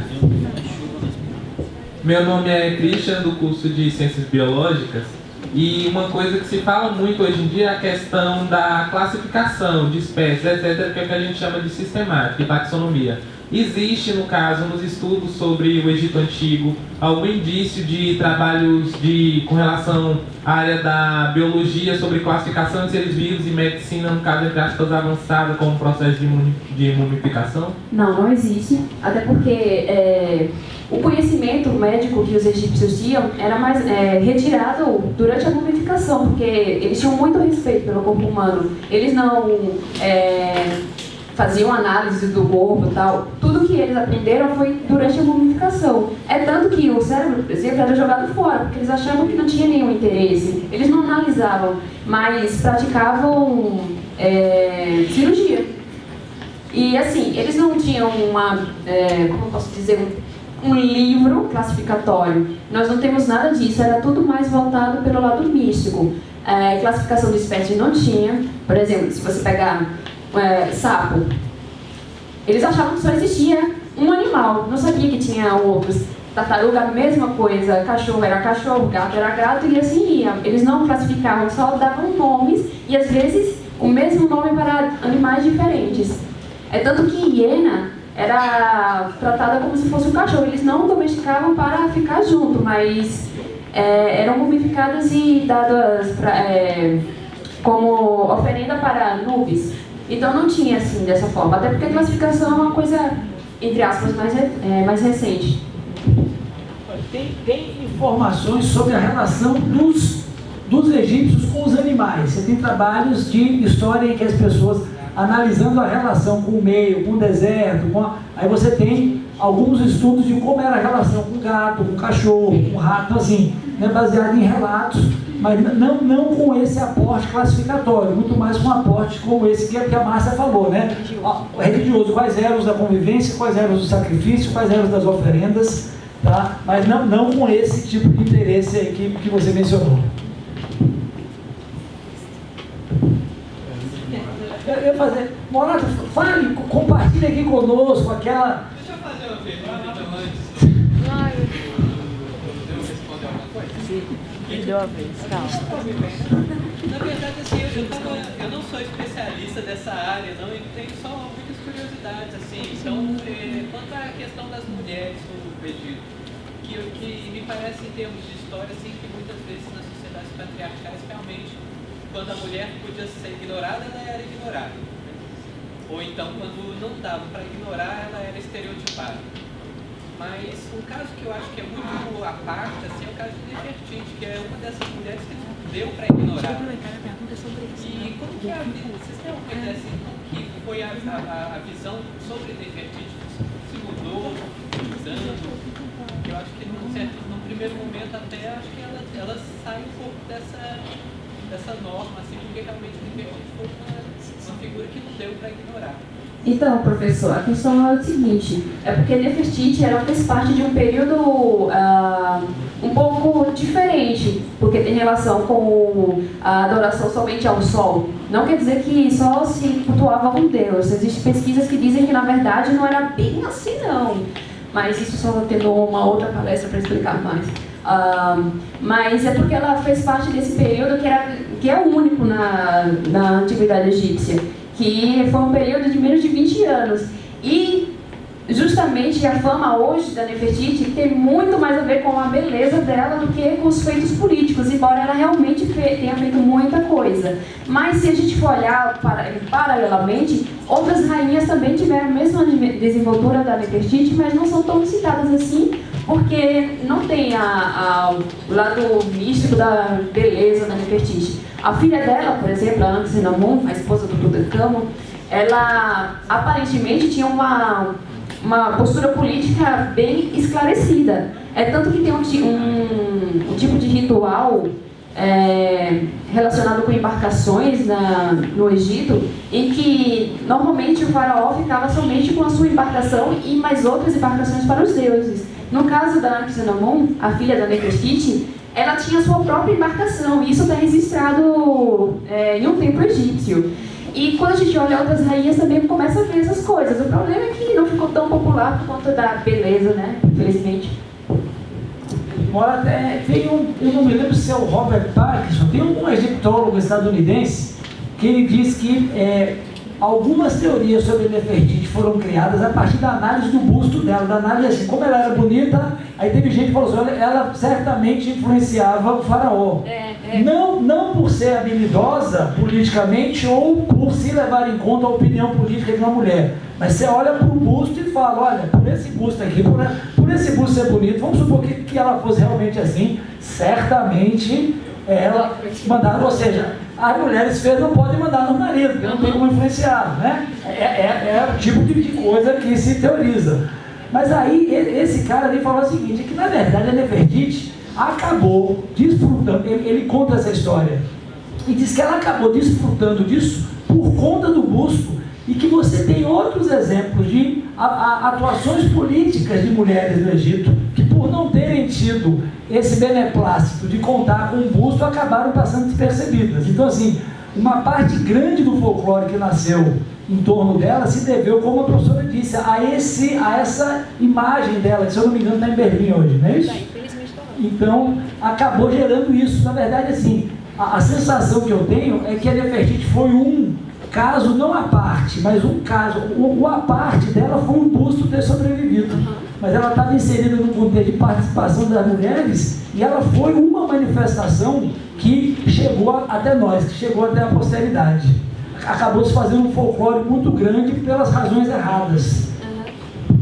E complementando a fala do professor, e ainda tem alguns pesquisadores que dizem que graças a essa manipulação dela a partir da beleza foi por culpa dela que o Akhenaton ele se desvirtuou e que destruiu a dinastia dele. A culpa foi dela. Quem mandou ser bonita? Quem mandou ser bonita? Agora você, rapidinho meu amigo, rapidinho. Reproduz aqui pra gente, Morato, pra todo mundo. Olha, eu tô deixando você assim sem graça porque eu falei que eu ia deixar. Você teve 1h30 para se preparar. É porque deixa eu explicar para todo mundo. Aqui quando a gente estava saindo ontem, o professor Pablo, que estava aqui ontem, tinha feito uma pergunta sobre o processo erosivo que acabou acontecendo na Esfinge, né? E aí ele até na hora da pergunta falou, não sei se o professor Morato está aqui, ele pode ajudar, mas o professor Morato acabou preferindo não se manifestar. Só que a resposta que ele deu para a gente ontem foi tão interessante, que hoje quando ele estava chegando eu falei, poxa Morato, eu vou chamar você para falar aquilo para todo mundo, o que você disse para a gente ontem aqui. Então vai ser rapidinho, não vai nem constrangê-lo tanto assim. A arqueologia é interdisciplinar. Não é debate interdisciplinar, agora vai falar... Na verdade, assim, vou ser rapidinho mesmo, porque assim, primeiro, eu realmente manifestei ontem por 2 motivos, que eu acho que a resposta que a Márcia deu foi extremamente feliz e também deixar o resto do pessoal se fazer as perguntas do contexto de ontem e tal. Mas eu acho que a ideia é bem no caminho do que ela falou. A gente, na verdade, na geologia conhece muito bem várias situações assim de desertos em que é bem registrado o fato de que, tá bom, o deserto normalmente não chove, mas quando chove, chove muito, chove com força.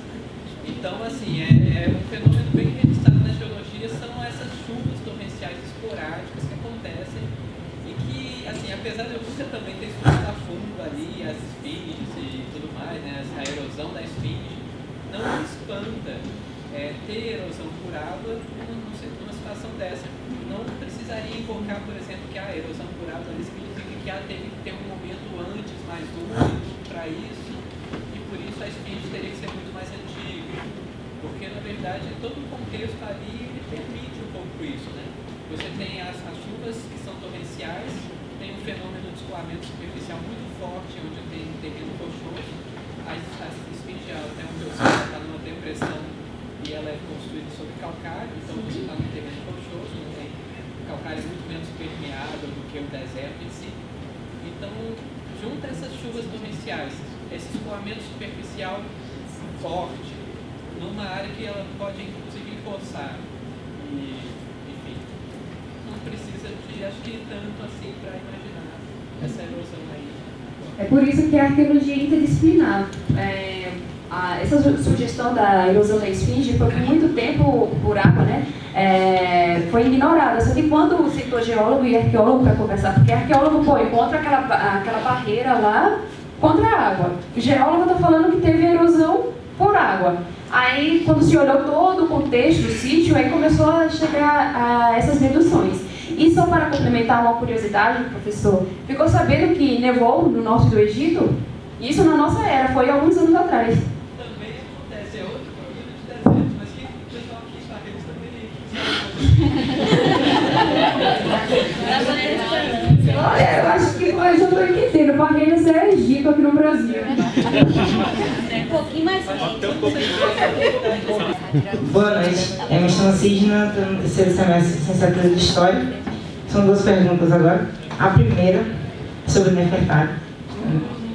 Sobre esse amor que a gente deu no texto que o professor Bruno passou. Ela foi amada, idolatrada, salve, salve, como passa no texto que o faraó fez poemas para ela. E se Hatshepsut era realmente irmã de Tutankhamon. Sim, Ramsés, ele paga maior... Sim, Ramsés, de fato, ele fazia poemas, tanto que fez um templo só para ela. Ela é extremamente idolatrada, um dos túmulos mais bonitos do Vale das Rainhas, aliás, o mais bonito que chegou até nós, né, vai que tinha outro, é dela. Mas, infelizmente, a história de amor acabou porque ela morreu muito cedo. Enfim, e a Anxenomon teve um exame de DNA e também olhando evidências arqueológicas que sugerem que uma múmia que foi encontrada, eu acho que foi na KV21 ou KV22, uma múmia que está toda quebrada, infelizmente, tem uma relação de parentesco ao nível de irmã com Tutankhamon. E alguns pesquisadores acreditam que seja a múmia dela, mas isso não está confirmado. Mas, em registros arqueológicos, foi descoberto um texto que fala que relaciona Tutankhamon e Anxenomon como filhos de um rei, o que falaria que eles são irmãos. Mas quando você fala sobre filho, pai e tal, normalmente você chama seu avô de pai, além do seu pai, né? Então fica meio confuso. Mas quando a gente olha, para sentar e olhar um pouquinho, aparentemente ela era meia-irmã dele. É muito provável que seja essa a realidade. Aí hoje a gente diz que é meia-irmã, mas quem sabe daqui a alguns anos, novas pesquisas digam que eles eram primos, mas eles eram parentes. Isso é fato, eles eram parentes. Porque o próprio Ramsés casou com a filha dele, né? Que parecia muito. Era muito normal. Tanto, eu não sei se você estava aqui ontem, que eu falei sobre dinastias de famílias, que normalmente eles casavam entre si. E isso foi muito mais forte durante o período ptolomaico, foi bem mais forte, tanto que se fala sobre doenças, mas isso eu não posso me aprofundar porque eu não tenho conhecimento, mas foi bem mais comum no período ptolomaico, porque como eles eram invasores, e eles queriam o máximo possível parecer egípcios e foram bem mais além, né? Só não aprenderam egípcio, mas, exceto a Cleópatra VII. Mas assim, não era muito normal casar pai com filho, mãe com filho, irmão da mesma geração e assim vai. Professora, eu tenho uma curiosidade.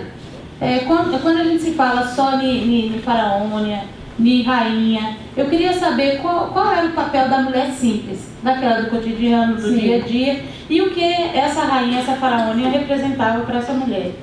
E nessa classificação de que você falou que a mulher tinha o trabalho braçal, ela era representada como nesse aspecto? Bom, no caso, respondendo primeiro a última pergunta, é difícil encontrar representações de mulheres realizando trabalho, assim como também, às vezes, homens. Porque ele entra no lance que eu falei para o menino. Às vezes não dá para saber qual o gênero biológico da pessoa, por conta da representação. Só se você olhar direitinho é que você percebe uma mulher lá, até porque as mulheres às vezes andavam sem camisa, com os seios de fora. Aí fica difícil saber. Mas normalmente esse tipo de informação, principalmente sobre construções, é vista nos ossos, porque quando você faz trabalho muito pesado, isso repercute nos seus ossos. Inclusive, em Amarna, para se construir a cidade tão rápido, as pessoas passavam por exaustão. E isso aparece em ossos, tanto de homens como de mulheres, independente da idade. Quem amar na Cidade do Sol, legal. Nós não temos registro de como as mulheres comuns viam a rainha, as faranes ou faraó, porque o vínculo da realeza era bem distante. Eles não tinham tanto vínculo assim, a não ser religioso. Até porque quando você fala de realeza e nobreza, em um sentido social eles eram muito reservados, fechados, principalmente o núcleo do faraó. Tanto que os principais templos eles eram cercados para as pessoas não entrar. Então o desafio agora é como as pessoas não viam só o faraó, independente se homem ou mulher, mas como as pessoas viam a religião, como as pessoas viam a organização social, porque a gente não sabe. Porque a arqueologia egípcia é extremamente voltada para a elite. É uma arqueologia extremamente funerária, que por acaso é elite também. Só alguns anos atrás, para cá, é que está se preocupando a olhar mais do ponto de vista da pessoa comum, principalmente as mais pobres. Esqueci de responder mais alguma coisa? Não, é isso mesmo.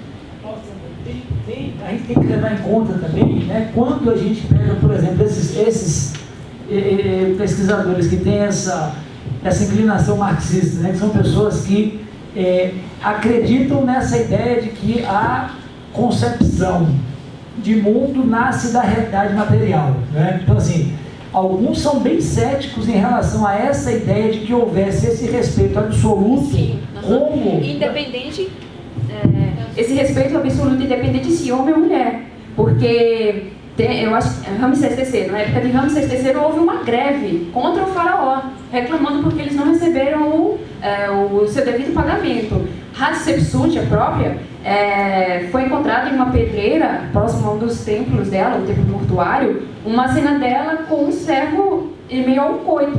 Ou seja, independente se era homem ou mulher, tinha gente que não respeitava. Isso é interessante do Egito, porque a gente aprende que eles eram extremamente respeitados.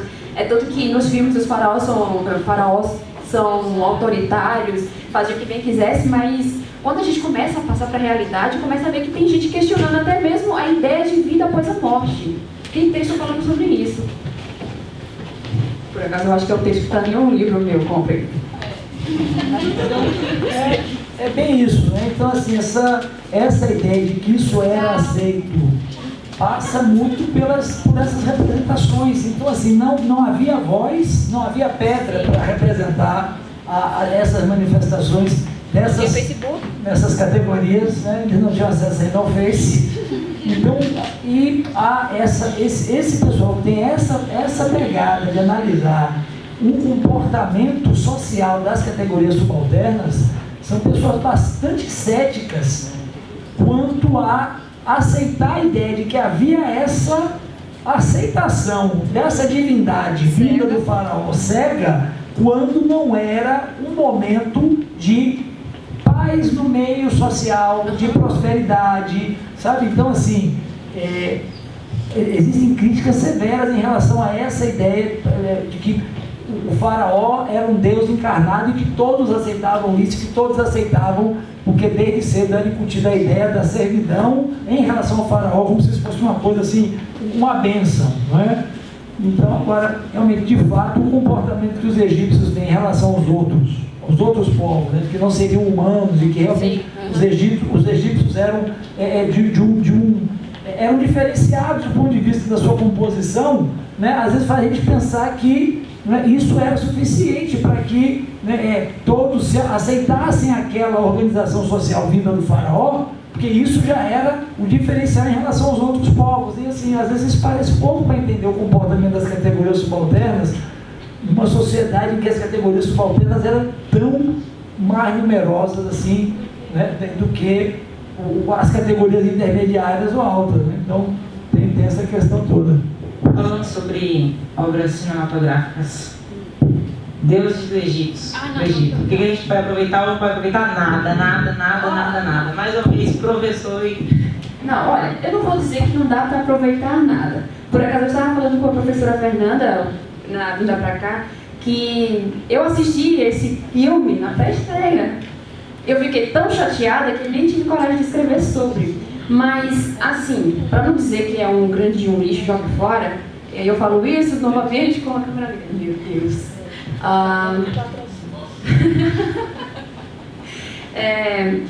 Quando você olha do ponto de vista da mitologia egípcia, algumas coisinhas são interessantes de se pegar, como o Deus Sol usar uma barca solar.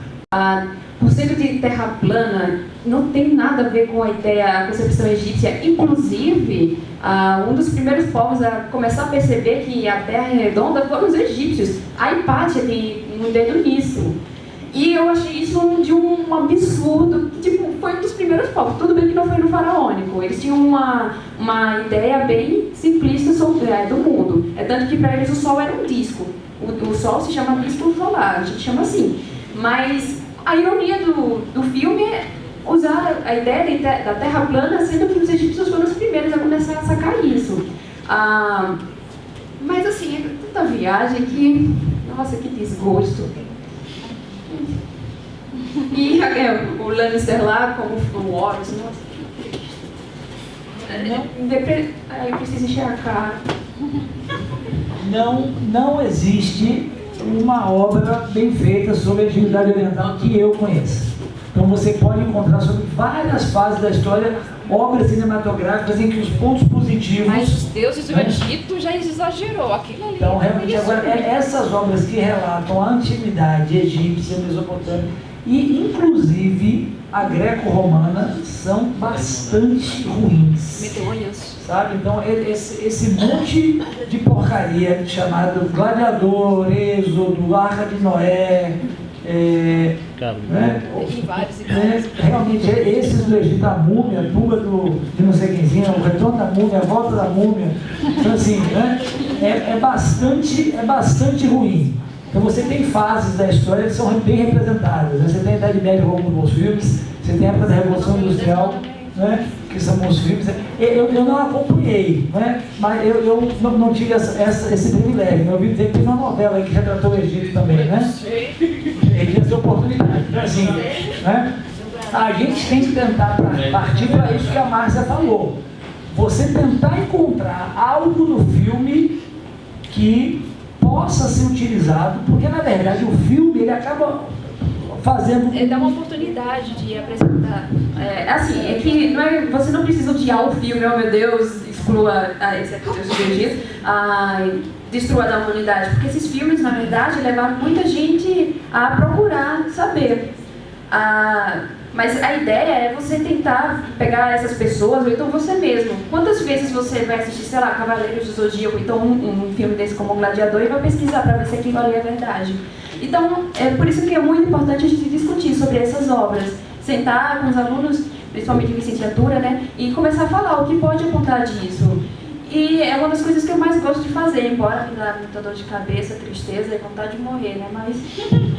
É porque acaba acontecendo que o filme, né, como a nossa sociedade contemporânea é muito imagética, o filme fica muito mais, né? Você apreende muito mais por ter assistido a um filme do que por ler um texto. Muitas vezes você pega um texto, como pegar o exemplo desse que a Márcia escreveu, você vai ter que ler 2, 3 vezes, aí às vezes você não vai lembrar de tudo, vai ter que voltar a pegar todas aquelas questões em que mostra a independência da mulher. Quando você assiste ao filme, aquela imagem fica, não é? Às vezes a gente não para pensar assim, mas eles falavam inglês no Egito antigo? Velho, o inglês já domina o mundo desde 2500 a.C.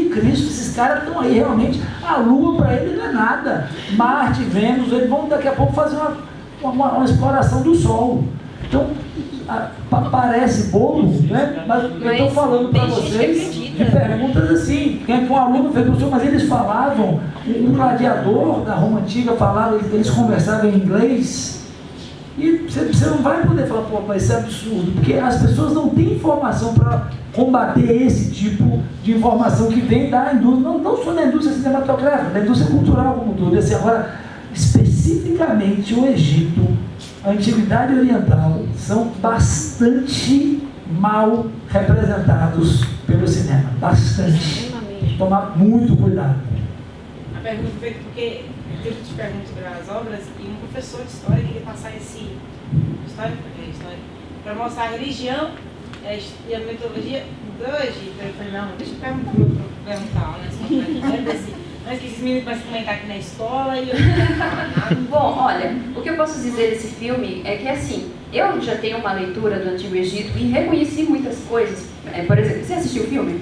Você assistiu, mas foi muito... Ó, não tem um monstro que aparece devorando o Nilo? Aquele monstro, e foi uma coisa interessante que aconteceu, a tradução, que eu assisti legendado, ele, em inglês, falaram o nome desse monstro em grego, mas na tradução botaram em egípcio, que é a Apophis, que é a Pepe. No filme eles falam Apophis, na tradução a Pepe, ou seja, alguém teve a preocupação de procurar saber. Já é um bom começo. Esse monstrão, apesar de que na mitologia egípcia é só uma cobra, é uma das coisas que eles pegaram e que fez um sentido. Tudo bem que comer o Nilo foi meio estranho, mas enfim. Aí quando você vê o sol passeando numa barca, né, que aquilo ali é uma nave, interessante também, ele lutando todas as noites contra esse monstro, a Pepe, que também foi muito interessante. Só cagaram na hora... Eu posso falar cagaram? Só pecaram muito na hora de criar aquela mitologia principal. E entra também no tema dessa palestra, porque temos o Horus lutando contra Seth.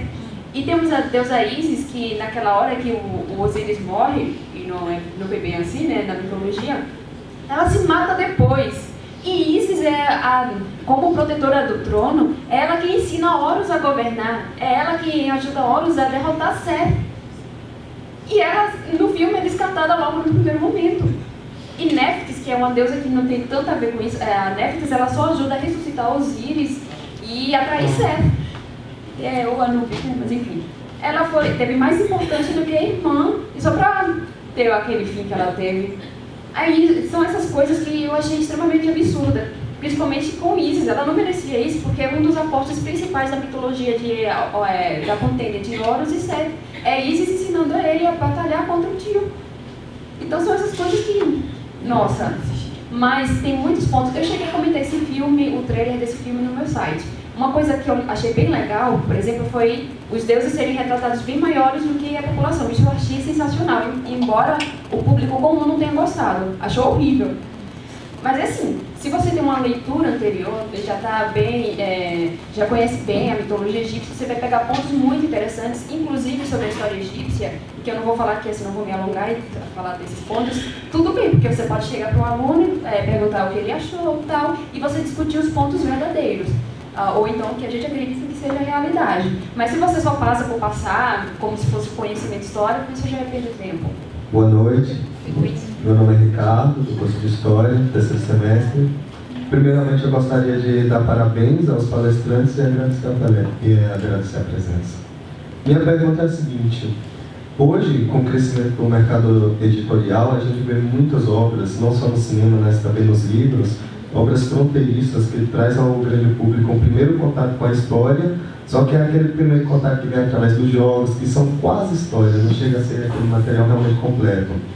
E que também temos exemplos no cinema, e também temos a internet, que acaba trazendo grandes sensacionalismos, ou até ao grande público. Fugir desse sensacionalismo e poder conseguir de alguma forma reconhecer os pontos que são bons nessas obras fronteiriças, e também como a gente conseguir um material que seja acessível e que também seja bom para nós estudarmos e conseguirmos.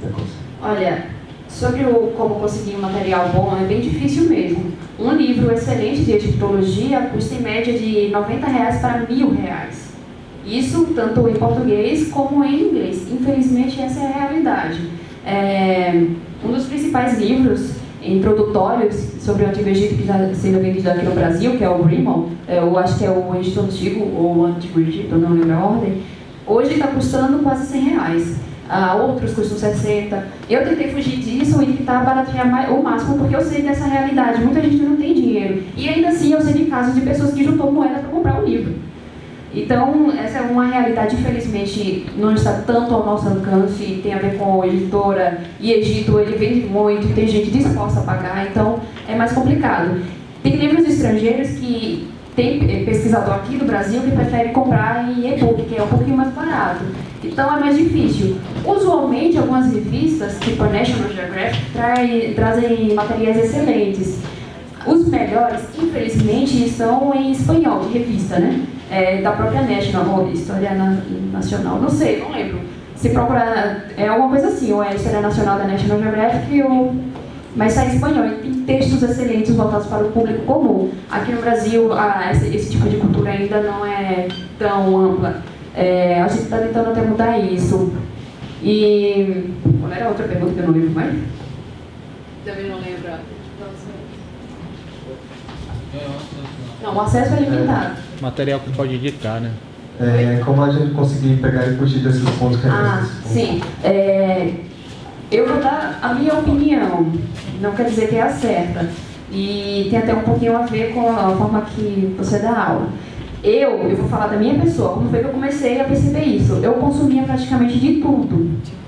Justamente para entender, isso quando eu não tinha nada a ver com o mundo acadêmico, para começar a entender essas diferenças, porque infelizmente o que chega até a gente é sensacionalismo, ou é uma história extremamente equivocada, e assim vai.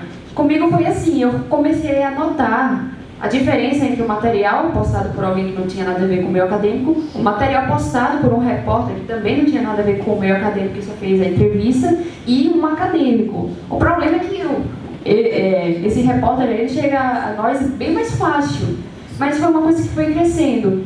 Então, usualmente, eu fiz até uma lista e liberei na internet mostrando para a pessoa que ela deve pesquisar sobre o currículo do pesquisador, que ela deve olhar o tipo de livro que é vendido pela editora, ver esse lado orientalista para ver se não tem estereótipos, esse tipo de coisa. Eu acho que essa é uma pergunta que até o professor pode responder bem melhor, já que a sua vivência é maior em termos de educação. Olha, eu sempre digo para os meus alunos que, sabendo se utilizar da internet, ela pode ser uma ferramenta muito boa. Então hoje você tem um site maravilhoso chamado arqueologiaegípcia.com.br. Você tem inúmeras revistas hoje que oferecem artigos de excelente qualidade em português e espanhol. Academia Edu. Não, pode falar, eu só ia dar uma dica. Academia Edu, por exemplo. Você pode pesquisar no Academia Edu. Tem muito pesquisador bom publicando lá, mas alguns são péssimos, essa é a realidade. Mas assim, é coisa que você, com a leitura, você vai percebendo. Tem o Google Acadêmico, que costuma ter artigos mais raros, que não é mais difícil de encontrar na internet. Então, esses dois sites são os que oferecem em português. E tem alguns sites mais específicos de pesquisadores que eles próprios oferecem, inclusive de egiptologia. Bob Brier, apesar dos problemas, né, de algumas obras dele, ele tem outras obras muito boas. Você pode baixar artigo dele na internet, Nicholas Hayes, Carol Cornett, Zahi Hawass, esse tipo de gente, sabe? Eu acho que é bem por aí. É pegar o que a internet tem muita revista boa. Aí o estudante que lê em língua portuguesa com um dicionáriozinho em espanhol começa a se arranhar, começa a correr atrás, começa a se, sabe? Você não precisa fazer um curso para conseguir ler em espanhol, você precisa de um pouquinho de boa vontade.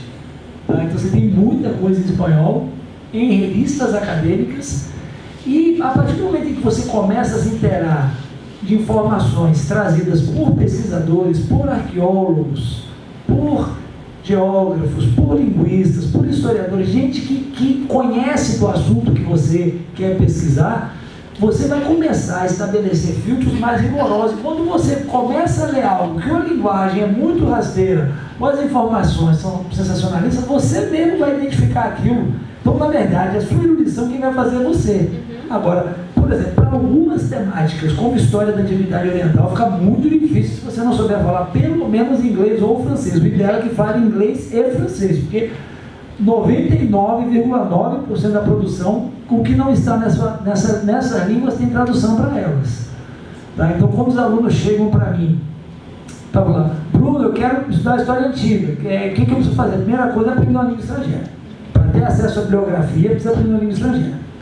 Tá? Então, nem que seja só para ler, para identificar o que está escrito ali, não precisa falar, escrever, mas ler, não precisa.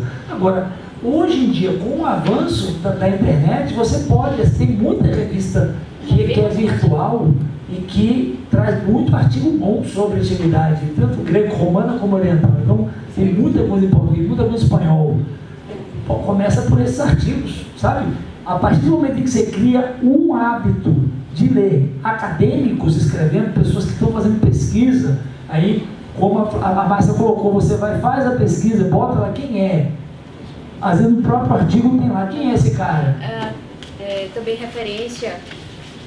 É bom dar uma olhada também nas referências que vem nos artigos, porque normalmente alguns são muito bons.